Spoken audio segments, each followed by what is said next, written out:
who's actually getting the most out of a 65-inch mini LED QLED TV, and who should just keep their current set.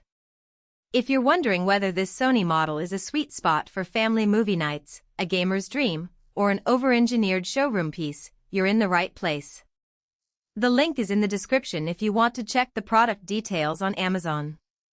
Let's walk through the hesitation that comes with dropping a six-figure price tag on a TV, the everyday scenarios you'll actually live with, and the point where the price either makes sense or feels like a stretch for a typical household.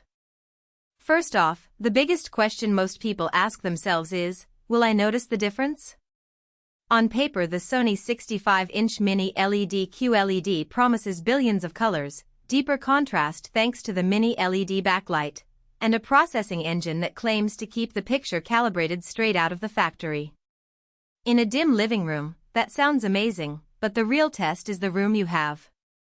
If you watch movies on a Saturday night with the lights down, the extra brightness and localized dimming can indeed make dark scenes look richer, the sort of pop you see when a shadow lifts in a noir thriller. On the other hand, if your TV lives in a bright kitchen or a sunlit family room with windows that stay open during the day, the mini LED advantage fades quickly because ambient light overwhelms the contrast. In that setting, the difference between a good 4K LED and this Sony becomes more about marketing hype than visual reality.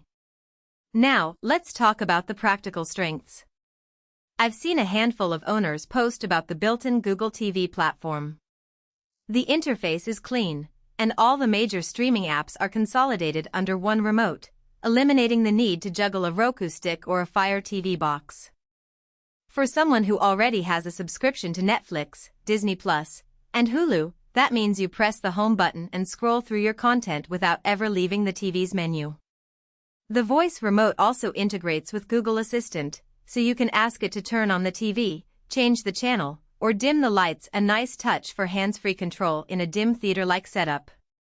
Another strength is the way the picture handles wide viewing angles. Sony's QLED technology, while technically a brand label rather than a strict quantum dot implementation, does produce a fairly stable image even if your couch is offset. If you have a layout where the seating spreads across a wide arc, say, a sectional sofa that wraps around the TV, you won't notice a dramatic color washout when you look from the side.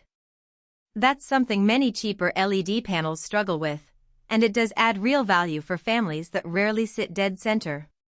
For gamers, especially PlayStation 5 owners, the exclusive features claim is worth unpacking.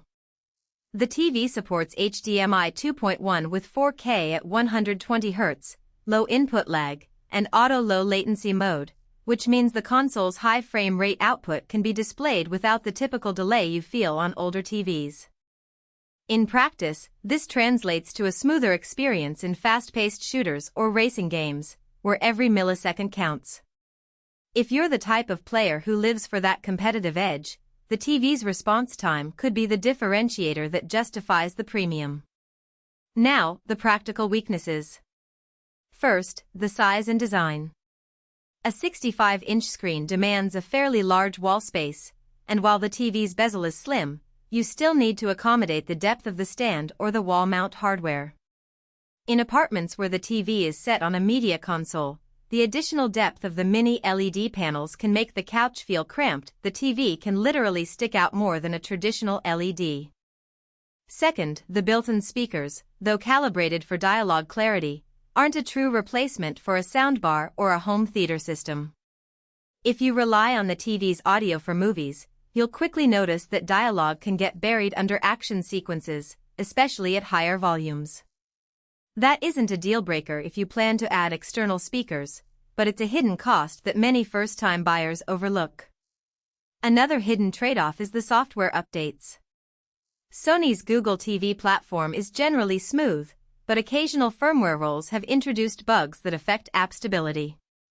Users have reported that after a major update, the Netflix app would freeze for a few seconds before playing.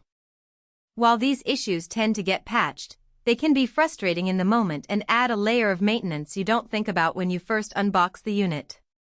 So, who should buy it? If you're a serious home theater enthusiast with a dim, controlled viewing environment, and you value precise color accuracy for movie nights, this TV is a strong contender. Its calibrated picture and robust processing mean you'll get a near-film-grade experience without needing a separate calibrator.